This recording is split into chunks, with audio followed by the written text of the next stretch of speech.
Hello everybody, welcome back to my channel. I hope you're all having a fantastic day today, wherever you are. Today I am going to be doing the unboxing for my May 2019 Ipsy Glam Bag and Glam Bag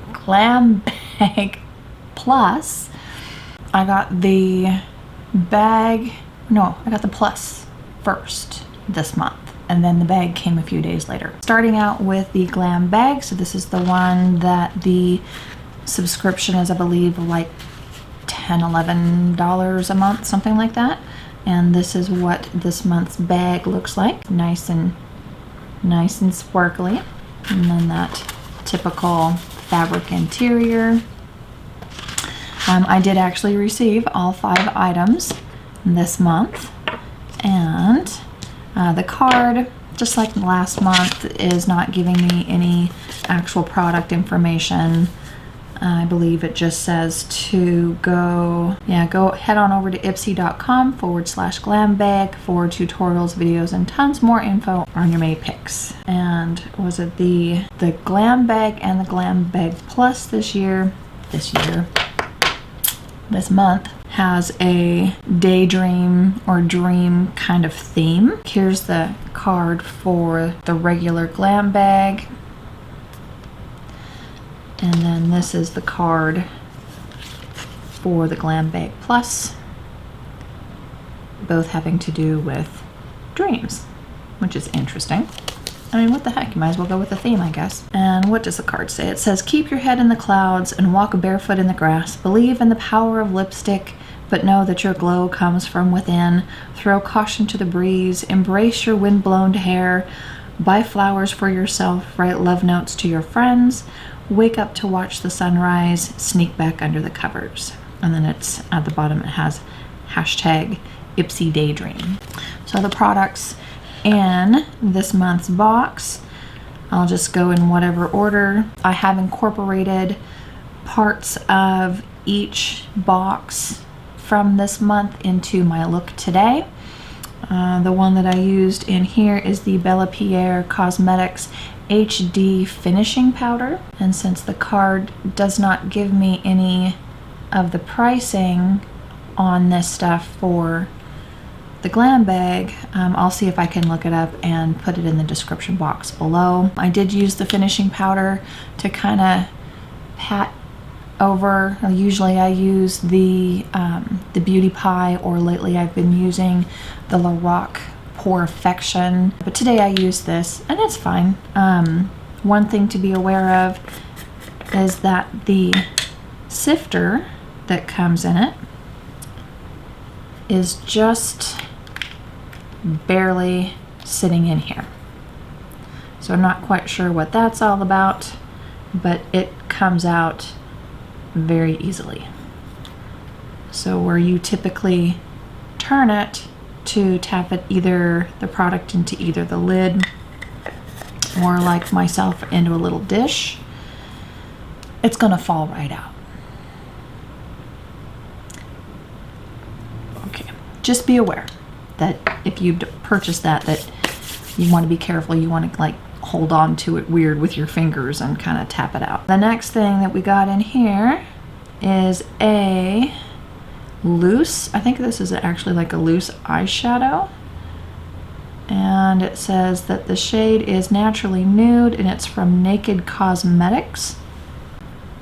And there is actually quite a bit of product in here. And let's see if I can hold this up without making a gigantic mess. But there you go. So I don't really use, and there's no sifter for it either, so you would want to be super careful. The only other kind of powder, loose powder eyeshadows that I have are from Bare Minerals. I like those, but I prefer a pressed, so that's interesting, but you know, might give that a shot later. Next, I received a R+Co Waterfall Moisture Shine Lotion, and this appears to actually be for your hair. So it says apply to wet hair and blow dry or let dry naturally. So that's what this little doohickey looks like. So I might actually try this tomorrow, because by the time I did my hair, I'd already sprayed in the wave from the spring FabFitFun, and then I used a gel, like Biolage gel, styling gel. My brain is just not working today. Sorry. Also then in the regular glam bag, I received a Pixi Skintreats H2O Skindrink. It says Pure Hydration Gel, and that's what this looks like. I also did not use this today. I've been using my Drunk Elephant, and I wanted to continue to use the Drunk Elephant because I wanted to see how the foundation and concealer worked over my regular skincare. Now that I've been using the Drunk Elephant, I like how everything's been sitting on my face lately. Sadly, still not a fan of the Makiage foundation and concealer. I mean, like, it's okay. It ain't worth how much it costs. That's just my 2 cents. Anyway, I digress. And then last but not least in the regular glam bag is the Ofra Long Lasting Liquid Lipstick in Mocha. And that's what this one looks like. Looks a lot darker on camera than it does in person, but it probably dries down to that darkness. And you know, mistakes were made. I should have wore this today because I got pumpkin lips. But you know, hey, it's just makeup. It all washes off. Okay, so that was the regular glam bag, and then for the Glam Bag Plus, that card actually does have information on it about the products. Let's see, the first thing on the card is the Thermale Avene. I have no idea how to pronounce it. Soothing Moisture Mask. And that's what this looks like. I figure what I will do is, once I have washed everything off, I will use this tonight. This says that for one, let's see, there's 50 ml in here, or 1.69 fluid ounces. The value, it says, is $26. It says your daily moisturizer is good, but incorporating a super hydrating mask into your skincare routine will moisturize your skin the way a face cream can't.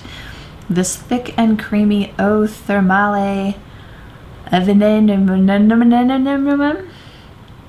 mask is powered by spring water, which penetrates deep into skin to soothe, soften, and calm stressed out complexions.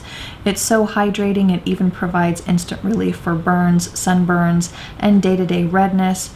Plus, it's gentle enough for even the most sensitive skin. The tip says to apply a thick layer to clean, dry skin. Don't forget your neck. Once or twice per week, allow your skin to soak up all the good stuff for 10 to 15 minutes. The cream will stay creamy, so don't worry about it drying out on you. Tissue off any excess, and voila. The next item in the box is the Wander Beauty Wanderess Seascape eyeshadow palette, and that is what I'm wearing on my eyes and my lower lash line today. And this is what the outside of the package looks like. And I am wearing, where we go, this is the only matte shade in here. So I'm using Sand Dollar in the crease. I used Golden Reef over the majority of my mobile lid. I used Seafoam in the inner corner, and I used Coastal for that, since it's the only dark shade in the palette. That's what I used to darken up the outer corner, and then obviously also used both Sand Dollar and Coastal on the lower lash line for eyeliner.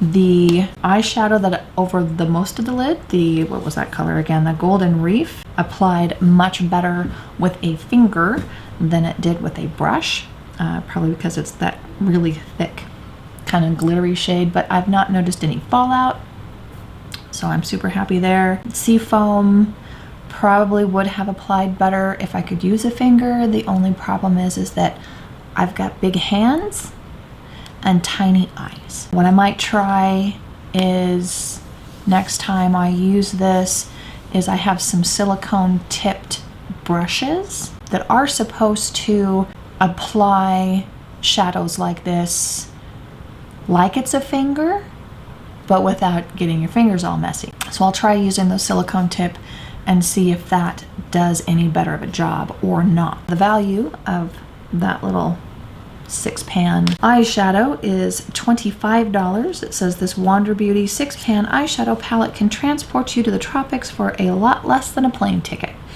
Loaded with a mix of foil, shimmery, satin, and matte finishes in shades of seafoam, deep blue, sandy brown, sea salt pink, and warm golds, these pigmented shadows infused with skin-loving ingredients can create endless looks on and off the beach.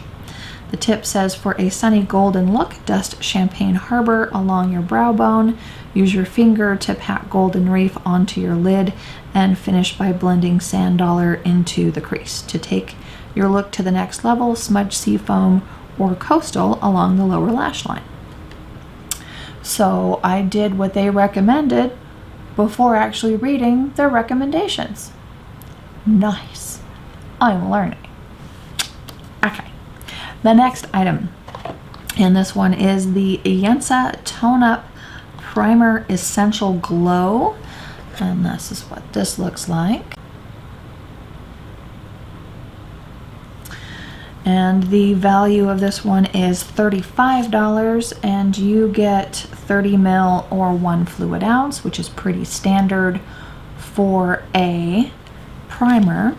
And it says, ever wonder how some beauty junkies have luminous skin, both barefaced and made up? Those of us who have to work for our glow can turn to this Yensa primer for help. Infused with black tea, shiitake mushroom, chia seed, and more nourishing ingredients, it helps correct and blur fine lines, pores, and uneven skin texture, all while giving you a subtle highlight. The tip says to smooth evenly over clean skin before makeup to increase the staying power of your favorite foundation, or skip the makeup altogether and use the primer as a final step to your skincare routine. I did find it to be actually very moisturizing. It felt very nice on my skin. Not really doing much to help the foundation stay out, which I also used the Milk Makeup Blur Stick, but it's still, stuff's still settling in my pores. It's still settling in my smile lines. Like I said, the Makiage foundation, not really a fan. Spent way too much money on it. I will quit harping on that though. Now, something I found interesting on the box that the primer came in, it does say that it says the Superfood Cosmetic, and that it has 8 Super Blacks Essence, is what it says on the side. And let's see if I can get that to focus. Like it's focused. There we go. So it says black sesame oil, black seaweed, black tea, shiitake mushrooms, black rice. Does it say Korean black raspberry, nettle, and chia seed? And I believe what it says is to smooth the thin layer over clean moisturized skin, let it set for 15 seconds, then apply Yensa BC foundation for full flawless coverage. I have never heard of these guys before. It does look like the founder's name is Jennifer Yen, so maybe that's where Yensa comes from. I may try it again tomorrow for work, see how that goes. And then let's see. And the reason why I grabbed the Makiage is because in the Glam Bag Plus, they included the Makiage. They call it Icon High Volume and Intense Curl Mascara. The value is $25 for this. And here's what the wand looks like. It was actually fairly easy to apply. I didn't make too much of a mess of myself. I didn't get any transfer on the upper lids, which was nice. I only got like a little bit down over here that I was able to clean up with a Q-tip. So, you know, And you can tell I've got eyelashes, so it's doing its job. I mean, it's not blowing me out of the water, but it's good. And let me see what the card says. The card says, when you can't be bothered to fumble with falsies, reach for a mascara that pumps up your natural lashes minus the messy glue. The football-shaped silicone brush grips and coats even the tiniest of lashes, lifting, curling, and lengthening all at once. And the tip is just, it tells you how to put on mascara, like wiggling from the bottom. So we're not even going to read all of that. Next, we received, and this is, I believe, the last thing, yes, is the Illamasqua Lip Contouring Pencil Duo in Lust and Media, and the value is $21 each. It says, because there's nothing worse than lipstick that feathers, bleeds, and smudges. Oh, you mean kind of like the Dose of Colors was doing? It wasn't the lipstick though, it was the applicator. That I know for a fact. Anyway, I digress. It says it's time you incorporate a lip pencil into your routine. Illamasqua's super pigmented lip pencil shades Lust, which is a coral pink, and Media, a cranberry red. Lock in your lipstick in place all day and add tons of dimension. The tip says, before applying lipstick, line your lips with the pencil and fill them in to lock color into place all day. You can even overline for fuller looking lips. For an ombre effect, apply lip liner over lipstick in a lighter shade. Just trace the outside of your lips and blunt. These are actual pencils. I used Media for the most part, but then because I had such a problem with the lipstick and the applicator and the fuzziness and it going outside the lines, I did pull in a second lip liner that is in the exact shade as the lipstick to kind of clean things up a bit. But here is what this one looks like. So as you can tell, kind of blunted from using it. It was very creamy. I like it. I'm sure I will continue to use it. Like I said, this shade was Media, and then the other one that I did not use, this one is Lust, and this was described as a cranberry red. Looks kind of dark, but looks good. And I will probably try using that with obviously a lipstick that matches that a little bit better. And that's it for Ipsy for May 2019, both the regular Glam Bag and the Glam Bag Plus. I'm glad that they didn't duplicate products. So that's good to know, that if you do both, that you're not going to end up with, you know, backups of stuff, because not necessary. Hopefully this was informative. If you like the video, please like the video. If you like me, please subscribe to my channel. I will be doing these unboxings like this every month for obviously as long as I continue to subscribe to these. I know there are a ton of subscriptions out there, but you know, these are the ones that I'm doing right now. I can't see ever changing the BoxyCharm because I really like BoxyCharm, and I like the quarterly, you know, bigger boxes, which I believe should be coming next month. You know, for Ipsy, you know, I did the Glam Bag for a while, and the only reason why I resubbed back to it again was for the Glam Bag Plus, and you had to be a current member to be able to get in on the Plus and get the full-size items. But so far, I like it. I like it. Sorry, went off on another tangent again. Like I said, I hope that you enjoy the video. If you do, please like the video. If you like me, please subscribe to my channel. And until next time, I hope you all have a fantastic day. Bye.